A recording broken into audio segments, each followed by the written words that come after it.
Iginit ang kampo ni Leyte 1st District Representative Martin Romualdez na hindi pag-atake sa press freedom ang naging pag-aresto kay Franco Mabanta at kanyang mga kasama. Samantala, tinuturing na rin ng National Bureau of Investigation na person of interest ang PGMN anchor na si CJ Hiro. May unang balita si John Consulta. Matapos arestuhin dahil sa pangingikil umano kay dating House Speaker Martin Romualdez, dinala na ang social media personality at founder ng Peanut Gallery Media Network o PGMN na si Franco Mabanta sa NBI Detention Facility sa Muntinlupa. Doon siya kukulong, pati ang 4 pang kasamahan. Ayon sa NBI, may tinitingnan pa silang iba pang personalidad mula sa PGMN. Kabilang dito ang PGMN anchor na si CJ Hiro. Ayon kay NBI Director Melvin Matibag, kasama si Hiro sa inireklamo, kaya tinuturing siya ngayong person of interest. Bilang bahagi doon ng pangingikil, may ipinadalang video clip sila Mabanta kay Romualdez na makakasira raw sa kongresista at naroon sa video clip si Hiro. Yung video na ginamit na clip, siya yung nandoon eh. Ipapatawag namin siya. We will go through the process. Actually, kung tutuusin, based dun sa complaint na binigay, dapat napasama na siya eh. But we want to exercise caution. Sinusubukang makuha ng GMA News ang panig ni Hiro. Naka-deactivate na ang kanyang mga social media account.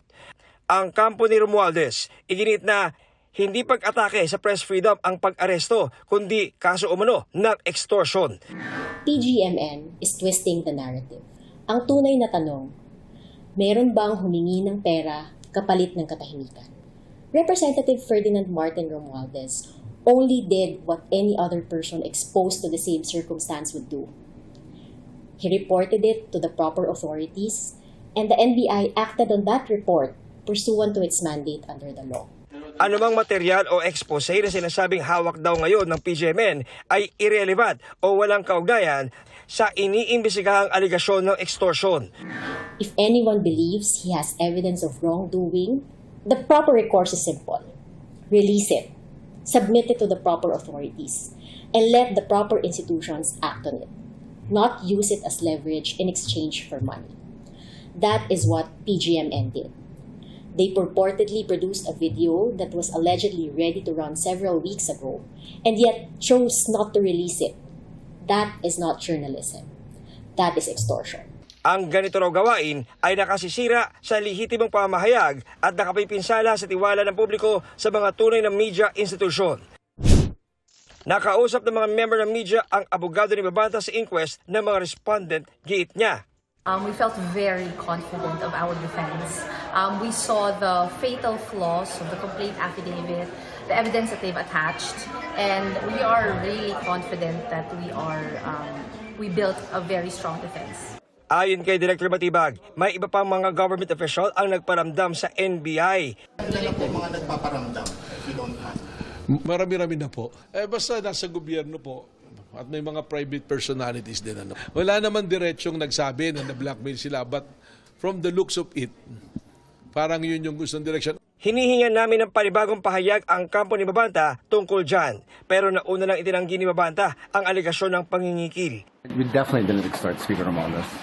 Sabi pa ni Mabanta, set up ang nangyari pag-aresto. Sagot dito ng NBI, Nakita mo yung tendency na to avoid yung mabidyo, makuha ng CCTV, nagpagpad, iba-iba direction, may mga phone calls, may exchange of text messages.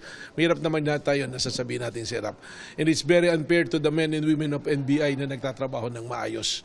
Nakausap din ng GMA News ang isang NBI agent na nakapagkita sa mga kasamahan ni Mabanta para maghatid ng pera. Nag-instruction sa amin na dalhin ito sa isang lugar sa Pasig at ibang tao yung magtatanggap. Nag-apply na raw ang NBI ng cyber warrant para sa mga nakuha nilang mga gadget ng mga suspect. Ito ang unang balita. John Consulta, GMA News.